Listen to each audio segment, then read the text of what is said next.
Every year, the Sunset Bird Memorial Library held a summer reading program. Your moms and Lizzie were big fans of it. Mom and Mommy because it encouraged reading, and Lizzie because she could win prizes.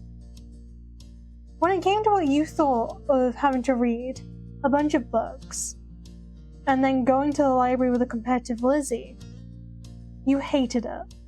There was no way to get out of it when everyone else in your family adored it. Also, fun fact, this isn't our mom's car. This is Mr. Holden's car. No matter how many jokes you cracked about it being boring, you and Lizzie went with Charlotte before, and this year you brought Cove too. His dad had been so over the moon about Cove being included that he had driven all four of you. Your mom's never been in Cove. Sorry. You'd never been in Cove's dad's car before. It seemed a lot shinier than your mom's. After hiding the group inside, Mr. Holden gave you all a wide wave with the arm that has a stingray on it. Have fun, kids! Stay inside the librarians, you hear? I wish I could watch you in action, but your poor old dad has to finish up some work. I got it. Though I'm sure that won't get in the way. Heck, I'd probably hold you kids back. There's pointedly no reply from his son over what was likely meant as only a joke. Cove's dad seemed to deflate a bit. I'll swing around again when the shindig ends.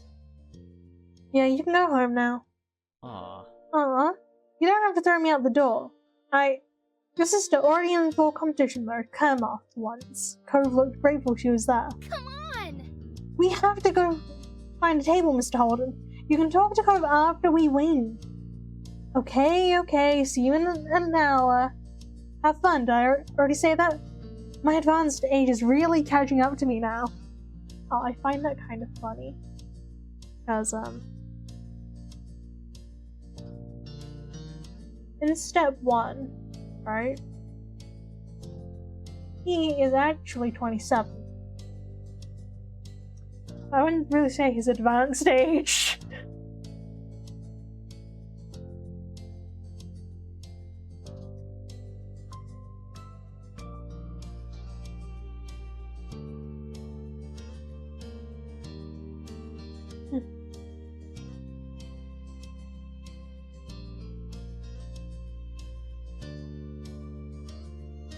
I'm just reading something. Oh, wait, did I miss anything? No. Bye. Bye, Dad. Bye, son. The four of you watched him shuffle out of the library, glancing over his shoulder at Cove more than once. Bye. Bye, Mr. Holden. Thanks for bringing us. Thanks, Lizzie. I don't know what you're thanking me for. Are you copying Shiloh? Distracted, Cove was already glancing around the gigantic library. I want to go explore. What? I said I want to go look around and see what's in here. But the quiz starts soon. That's why we came. Why did the first sign of conflict, Shallow's eyes dive between Lizzie and Cove? But you can do it without me, right? You don't need a bunch of people. Didn't your dad say to stay with the librarians? She didn't go somewhere by herself. Cove leveled an unimpressed stare at both of them. Then his eyes met yours. Hey! Why are you looking at them? Callie's with us. Callie can come if they want to.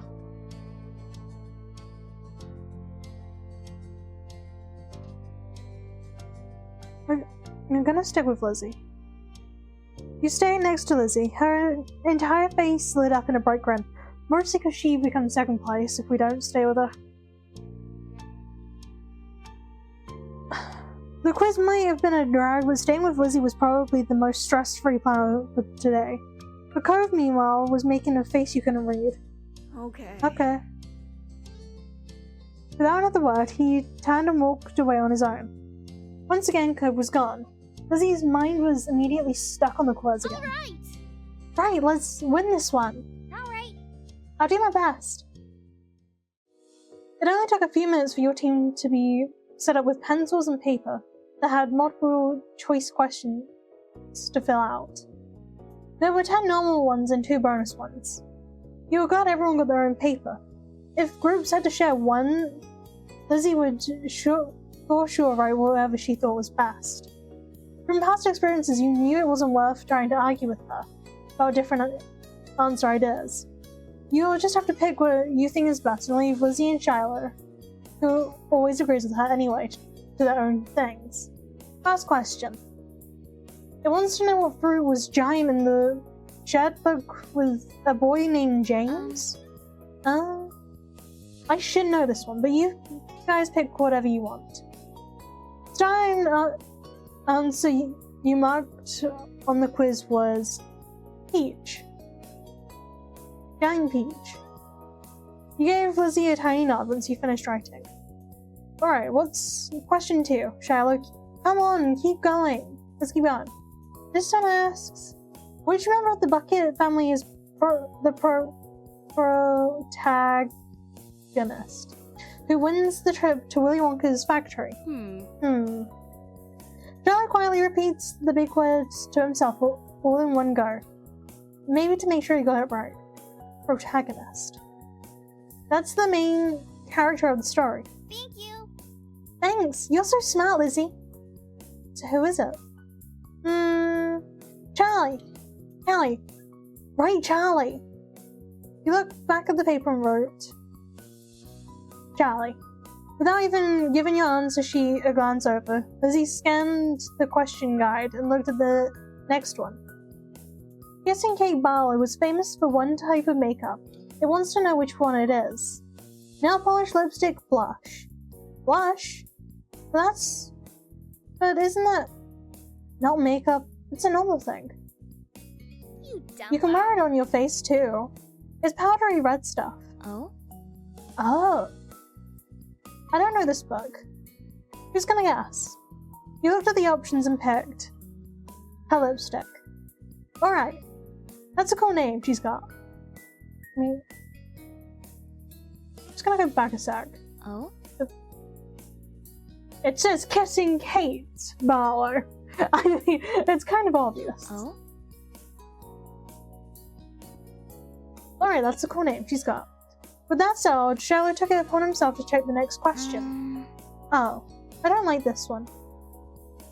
It was the mean green man who terrorized. The green man that terrorized Whoville. It means he bullied them really bad and was terrible. You know everything! That was a little funny since Lizzie said she didn't know something just on the last question. Did you not hear that part? That could be kind of weird sometimes. Without even listening to her eager audience, Lizzie turned to you and pointed at one of the options. Okay. It was the Grinch. Pick that one. You hit your pencil to the paper and marked the Grinch. You marked down the Grinch as the bully who picked on Whoville. By the time you had finished writing, your sister was already on to the next one. Which one of these stories was not written by Hans Christian Andersen? One of these stories is The Little Mermaid. That's an ocean book. Cove is gonna be sorry he didn't do the quiz. Yeah, I bet he wishes he didn't go off by himself. Since those two were focused on talking about Cove while he wasn't here, you decided to check for yourself what was written. Little Mermaid, Cinderella, and Thumbelina. Pretty sure it was Cinderella. Cinderella was your choice. Okay, now what? It's question 6, we're so far! Yeah, we're making good time. The other groups are probably still on question 3. This one we just gotta answer, what was the name of the Darling family sister who flies with Peter Pan in the first book? Jo sounds like Jojo.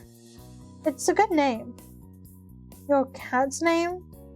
Who would name their book character after your cat? I think it's Wendy. Alright. Right, it's gotta be Wendy. I was saying. You went with... I didn't even choose Wendy. So it was Dragon by Mouse. The next thing I know, it changed. Lizzie wasn't showing signs of slowing down, and she went right into the next one. I know. Cub, Tiny Bear, and Baby Bear. Which one was the one from Goldilocks and the Three Bears. That's easy. Lizzie confidently marked down a choice. This time she hadn't declared her thoughts out loud. Charlotte moved on to her as well, stopping only to briefly check over Lizzie's shoulder just in case. He was saying he wanted their quizzes to be exactly the same. Friends always match. That's what he liked to believe. He decided that the best sounding answer was Baby Bear. Baby Bear made the most sense to you. Hey, this next one is only a question. They're all questions, Shiloh. Yeah. I meant to say, it says, I'm late for a very important date. Who am I? Oh. The answer are all animals with colors. Ah! I remember, it's Alice with the story with the white rabbit. I really am... Really? What? It's okay. I just thought of what it was, but we don't have to go with that one. It's okay. The animal who was always running late was the white rabbit. Lizzie watched you finish writing and bit her lip at the next question. The Narnia series of books ended with one girl being, Hey! Is this the real ending? I didn't get to the last book yet. Jeez. I'm not looking at that list. I'm not looking. Write something down for both of us. He pulled the paper away from Lizzie's dramatic show of covering her face and turning away. Out of the girls who visited in the book, the one left out of Narnia in the end was Susan Pevensey? Poor Susan. But you checked her full name and glanced up at Lizzie again. Are you done? Yep. Okay, I'll read the next one. Thanks. Jello lit up with delight at the word, then cleared his throat. The middle initial B in the child detective Junie B. Jones' name stands for what? Your older sister slumped forward with a sigh. There are so many book questions, no one could have read them all. Sorry, Lizzie. You guessed that B in Junie B. Jones stood for Beatrice. I actually know most of the answers from Hide and Seek with Cove, my first play. Which is why I'm pretty confident in all this. The other two put something down as well. This next question is a bonus question. We're almost done. Oh yeah. We can make up anything we missed on this one or the next one. Not really a book question though. The sun being blocked out by the moon was a phenomenon called... I put some astronomy books on the bonus reading list. I hadn't gone to them either. Right? I think it's a solar eclipse. It blocks out the sun, right? Yeah. Yeah, that would make sense. The sun being blocked out by the moon was a phenomenon called a solar eclipse, he decided. Your teammates had kept trucking forward to reading the final bonus question. What? This one is even less on our reading list. Huh? How? Fill out the remaining letters to complete the title of the book, but it's a classic English children's literature, The Secret G. Game Guest Garden. I have no idea. Why are all these last questions so bad? Philip glanced down at his lap and started twiddling his thumbs. You think you wanted to apologize again? Well, the words so often said. From the list of G words, you went with garden. The secret garden had a nice ring to it. I'm finished! With all the questions answered, Lizzie beamed. Okay, we need to go hand these in. I can do it! Here. He snatched up his, Lizzie's, and even your paper and hurried to hand it over to the judge.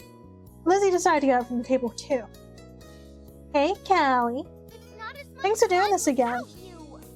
It's not as much fun without you. We have to do it every year. Aw, Lizzie. Lizzie grinned, and just in time to prevent you from saying anything else, Shiloh skipped back over. All done. It'll be a couple minutes, sorry. I asked them to come to us first. That's smart. Cove's dad should be here soon. Yeah. Yeah. He doesn't like to be late. Eh? As though he was a ghost, Cove suddenly appeared standing behind Lizzie. Hi. Hi. I guess your dad doesn't like the rabbit. When did you get here? He shrugged. A while ago. That last question about the classic book was the secret garden. Oh. Lizzie half, rolling her eyes rolled to the side. They must not have picked that answer. And the revelation seemed to end the conversation. The four of you sat at your table and waited. Now that you're close to the scores, Lizzie's mood had gone right back up to being just as intense as before. She wanted to win something, at least. You could tell that Cove was kind of thankful he hadn't stuck around to compete. Finally, the librarian came up to the table with a basket of prizes. Group 6! Congratulations! You did great, and one of you got perfect marks. That's a first place score, so you get a bunch of stuff. Here's a bag with all your goodies, including stickers and a free pizza voucher. I think because those two made a bad face with the secret garden, I was the one that got a perfect mark. Because it said, one of you! And then only 3 of us stood up, so I'm assuming that was more. Lizzie snatched up the prizes and clutched them to her chest. Her smile was polite, but her eyes were all competitive fire. Yeah! Thank you! We're gonna win again next year. That's the spirit. I'll be looking forward to seeing you all then. Prizes delivered, the librarian wandered off to let the other groups know how they'd done. Right as Cove's dad spotted you from between the bookshelves. Hey kids, how'd you do? Cove went off to wander around, but we still won. Huh? Huh. You left, Cove? I wanted to look around. For your friends. It's okay, Lizzie's really smart. And Callie, and Cove too. Wasn't this fun? Your sister looked down at her prizes, then flashed her best friendliest fake smile at Mr. Holden. It sure was. Those stickers were probably going to end up all over the house. That's... Even so. Next time you should... Cove? Cove? Cove's dad glanced around, slightly frantic, but Cove, just like always, snuck off without thinking to say anything. He's leaving! Cove's trying to be the first one into the car! With a sudden burst of speed, Lizzie darted for the exit, still invicta to be marred, even for something like a race to the right in the front seat. There was nothing else for the 3 of you to do except head after them, pretending the librarians hadn't noticed all the commotion. Lizzie had claimed the window seat in the car. She was on a window streak today! Not winning. She's window. Cove sighed as she shot past him at the last second, and he had to sit in the middle, but he cheered up some when you hopped in the back seat next to him. Before silence settled over the car, Mr. Holden cleared his throat. Cove, you really should have stuck with the group. The quiz would have been fun. That was the plan when I dropped you off. And that's where your friends were. You didn't have to be by yourself. I wanted to. I didn't leave the library. I'm glad for that much, but... Well, there's a lot of trouble you can get into on your own, even in the library. Just be careful next time. I worry about you, and I bet I'm not the only one who didn't want you to unexpectedly run off. Okay, son? Okay. That's my boy. Now enough guff from your old dad. So you guys won. Congrats. That must be a mighty fine job. It was a shoo-in. Then why do you care who did the quiz or not? Because it's tradition, we always do the quiz together. It gives us an edge. So yeah, thanks Callie. Happy to help. We're taking the prize next year too, no matter what it takes. Maybe we should get started now. We'll go over the whole library. You can't read all that. Just watch us. I don't want to watch you read. You kids! No need to fight. It's good that you're setting your sights on high. Set your sights high, though. That was the quiz done and dusted for another year. You sighed of relief You breathe the sigh of relief and let your mind drift off to more exciting summer plans, ones that could include Cove. It was early, and you were on your way to the playground. Lizzie planned on joining you there later. You weren't sure what she was busy with right now. Older kid stuff, you imagined. That was okay. What was forefront in your mind was if Cove might be free to come too. As you walked the familiar street, wondering how you might find your neighbor, he appeared right in front of you. Almost as if he was a mind reader. Hi, Cove. Can you come to the playground with me? No. No, sorry. Cove looked strangely serious. It to be an even bigger deal than whatever mystery Lizzie had to do. I'm leaving, Callie. What? Where? You shifted and your gaze was drawn to the backpack slung over his shoulders. Cove liked to carry things in his pockets, from what you'd seen, but people sometimes carried bags with them. It hadn't been very attention-worthy until now. The pack was decorated with cartoon waves and dolphins. He gripped one strap tightly with his good hand. I just wanted you to know. Cove didn't glance up and met your eyes. You started to grow worried. I don't get it. You didn't answer. It was as if you hadn't said anything. I'll come back though. Sometime. I don't know when, but we can do stuff then. He directed a fragile smile your way. Without another word, Cove turned on his heel and started to walk away. See you when you're done! He kept going. His focus wasn't on you anymore. What was that about? Actually, no. No. Wait. Keep going. His focus wasn't on you anymore. What was that about? You watched as his back grew smaller and smaller. Then you realized you were still standing in the middle of the sidewalk. You thought about your earlier plan of playing at the park. Certainly it didn't seem as fun anymore. Not without Cove. But it wasn't like you could force him to play with you. He had things to do. You stayed there. You could play at the park some other time. It wasn't like this was going anywhere, and you couldn't bring yourself to leave like this. You didn't move from your spot. You continued to look on quietly. It didn't take you long to realize that he was just going up the street. You're positive there was nothing good over there. Not the park or the beach or the store street or his house or anything. He was new. He might not know what you did. You dropped down the street to catch up to him.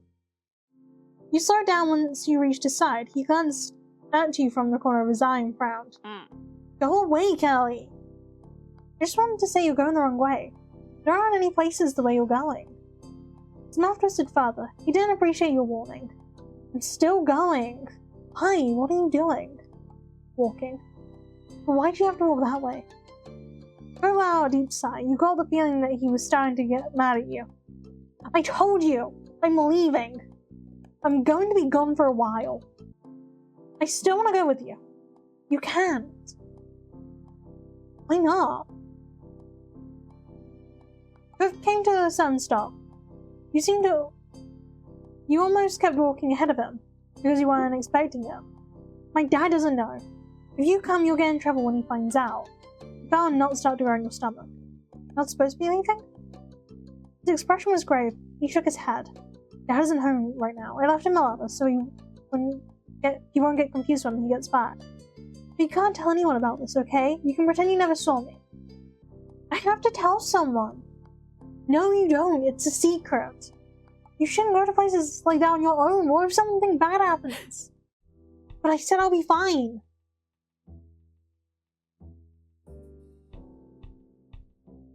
He must be mad because his voice grew louder.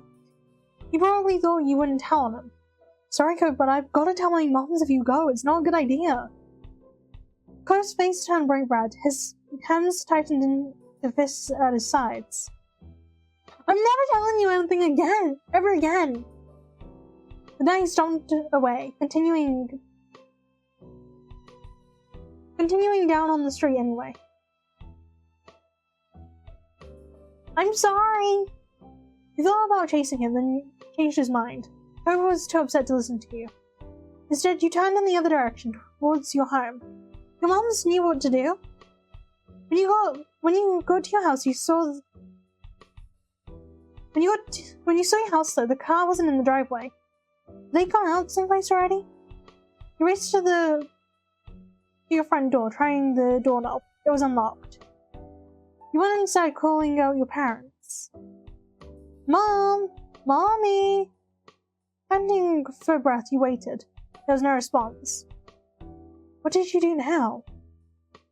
The more time you wasted, the farther Cove was gonna get. The farther Cove would get. He didn't even know where he was going. But he did say he was leaving. And Cove hadn't gone down the street because that led to the ocean. He had gone up. You knew that road. It led to the main part of town and kept all the way going to the end. He was running away from home. Your worry rapidly increased and you didn't know what to do with yourself. He was really leaving. But Cove didn't know the area well, so you didn't think he'd get off the road onto some random other street. So if someone kept following the main path, they would find him along it. You packed up, glad that you knew where he would still be, even if that didn't solve the issue at hand. Your moms weren't home to get him. You paced across the living room. Just as you felt your eyes sting with tears of frustration, the front door opened. Mommy walked in, taking off her sun hat and fanning herself with it. Goodness, it's hot out. Then she noticed you. Callie, back from the playground already? You yelled incoherently, barreling into your mommy in haste to hug her. You stumbled back. What's gone into? You're home! It's okay. I never left, sweetie. I was taking care of the weeds in the back. Those things are persistent. You could tell Mommy was gearing up to rant about the unwanted plants as she did every summer. You spoke up before she could. Cove was leaving town by himself. You watched Mommy process the abrupt shift in conversation. She blinked rapidly, frowning. Then her jaw dropped. Cove's what? You got her on what's happened, recounting your encounter with Cove and what he told you. Oh no. I knew Cove wasn't happy with the move, but I never expected him to do this.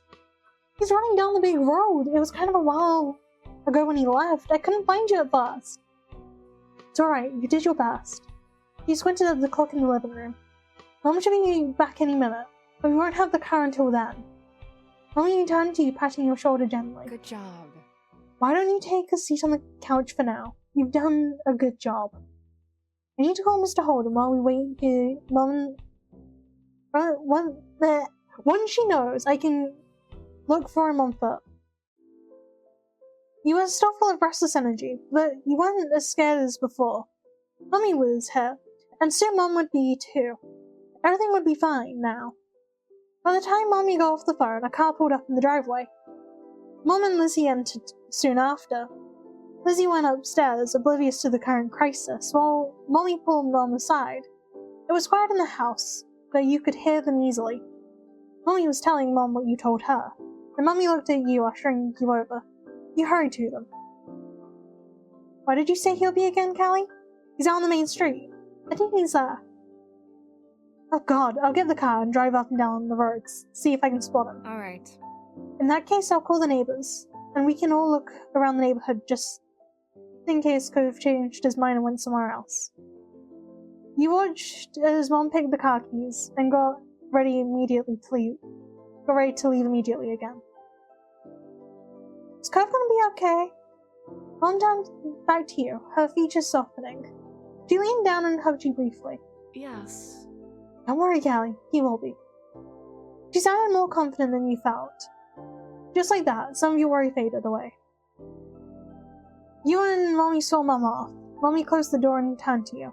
She tended a weak smile. Now, can you help us and stay safe here? Yes. Thank you. Mommy put a cartoon on the TV for you, and you snuggled up against the cushions. With that, she left to inform the rest of the grown-ups around so they could begin their own search. Soon, Lizzie came back down. She was shocked to learn about what happened with Cove. She asked lots of questions.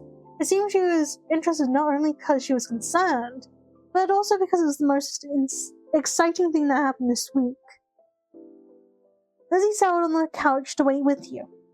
It was so tense you couldn't even remember what was on. Your mind was still on Cove. Would Mum find him out there in town, or was he actually somewhere else? You didn't have to wait long to find out. Halfway through the episode, you had the front door unlocked. Then it swung open with a shout. "We're here! I've got him, Lanny!" "Come on in, Cove." You stood up from the couch and ran over. Your heart was beating so loud in your chest, you could hear it in your ears. Almost putting the car keys away, Cove stood nearby with his head bowed. You squinted to get a better look at him. Cove looked exhausted. His eyes were rimmed red, nearly matching his glasses, and there were dried tear tracks stuck on his cheeks. "Oh, thank goodness you found him." "Yes, he was way down Main Street like Callie said." Cove shuffled to his feet at that, but he remained silent. You could tell he felt out of place. You weren't the only one who noticed his discomfort. Okay. "You must be tired, Cove. You can sit wherever you like." Tommy smiled warmly and motioned him to the living room. Cove looked up at her, then lumbered over. You walked close behind him, frowning.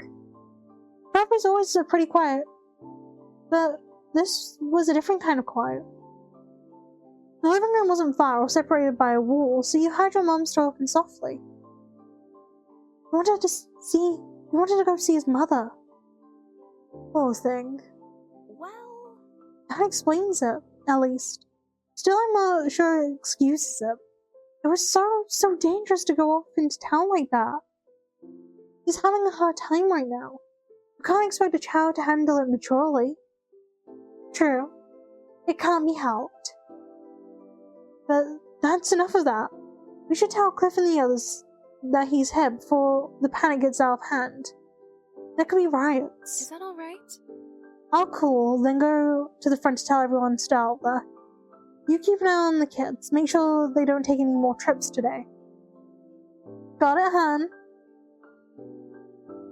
Cove just sat there on the couch, set his backpack down beside him. He stared at his hands. "I'm sorry, Callie." He faced him quietly. "I didn't want to make you feel bad. I don't want to fight." "I'm sorry too." "You don't have to. It wasn't your fault. It's alright." Despite Cove's protest, you couldn't help it. It would have been too hard to not say sorry after the disagreement. Having him apologize did make you feel much better. Before you could say anything else, the front door opened. Your mum was back with Mr. Holden close behind her. He made a beeline for the couch, his gaze trained on his son. Right, I can imagine that, there's just a massive smoke cloud behind him if it was a cartoon character. It's like, That's just the things that come to my mind when I read that. Cove! God, are you alright? Strands of his hair had fallen out of his ponytail. His eyes were darkened, like he had been crying too. Cove stared up his dad, his own wide eyes behind the frames of his glasses. You hadn't expected it to be such a big deal. "I'm okay." "Good. That's good. I'm so glad to hear that."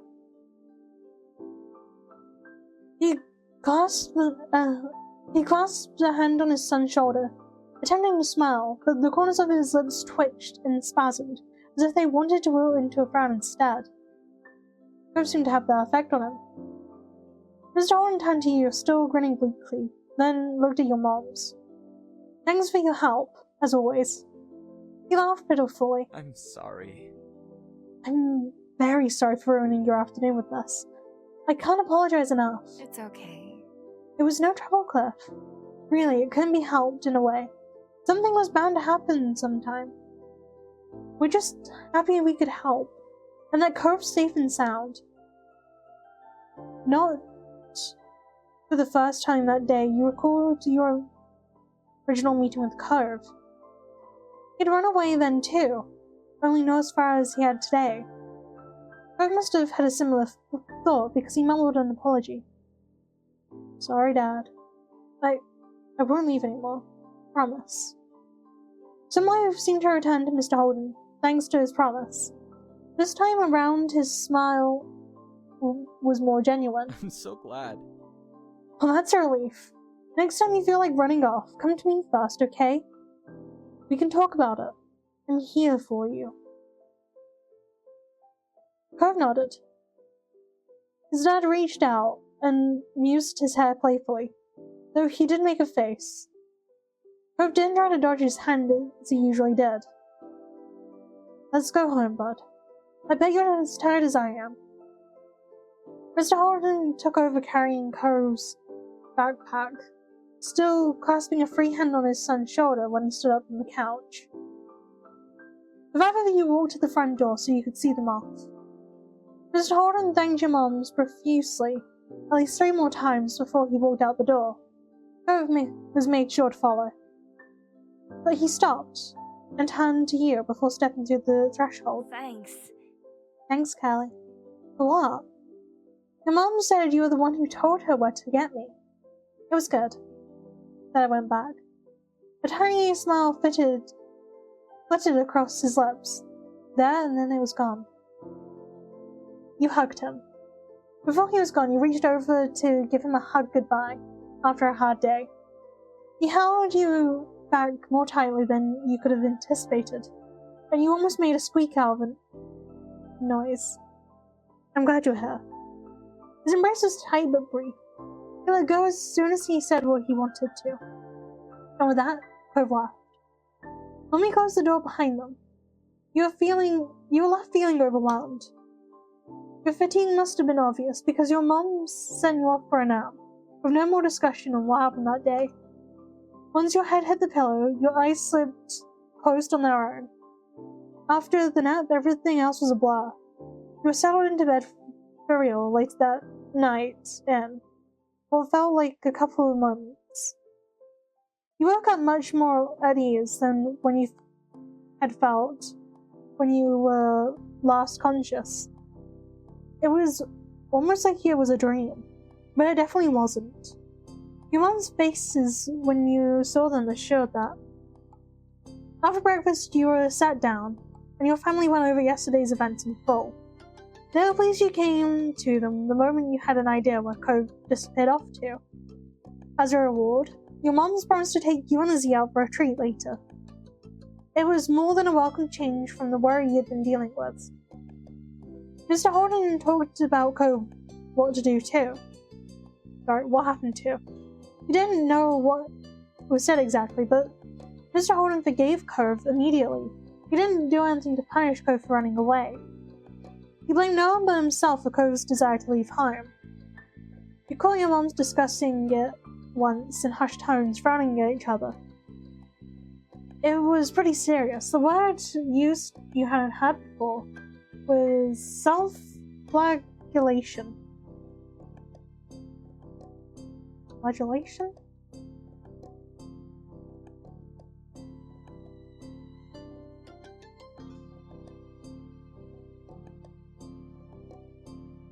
It's basically an excessive criticism of oneself.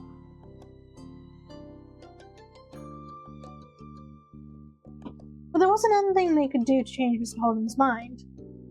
The neighbors stopped you and Cove often for the next week or so to express their concerns and disapproval of the event. Still, as they always did, days continued to pass, and so did the talk of Cove running away. Things eventually returned to normal, as they do. Summer kept going, and you kept having experiences you shared with Cove. And that is all we have for this episode. Thank you for stopping by, and I hope you enjoyed the 2-parter. We'll be doing the same with Ghost Sleepover, and then we're ending Step 1 in one big video. So do expect that one to be a pretty long video, because a lot is going to happen. Alternatively, I'll decide between this video and when I do get around to the next one. It's definitely going to have Ghost and Sleepover in it together, but I'm not entirely sure if we'll end some of it in that video or not. Because we could end step 1 and then go straight into step 2 as a natural flow. I'm just thinking about that. So, in the meantime, I will catch you guys in the next one. Have a great rest of your day, and I'm gonna go make myself some dinner. Because I'm hungry, and I need to let my voice rest after recording 2 episodes back to back. I know, it's crazy. And I mean, sorting out my dinner means I get to think about the 3rd video I'm about to record. This is typical with YouTubers. I mean, I can't speak for famous YouTubers, but I can speak for me and my dad. We literally do back-to-back recordings whenever possible. And I have just checked on Discord. I have a notification. So, I will see you guys soon. Bye!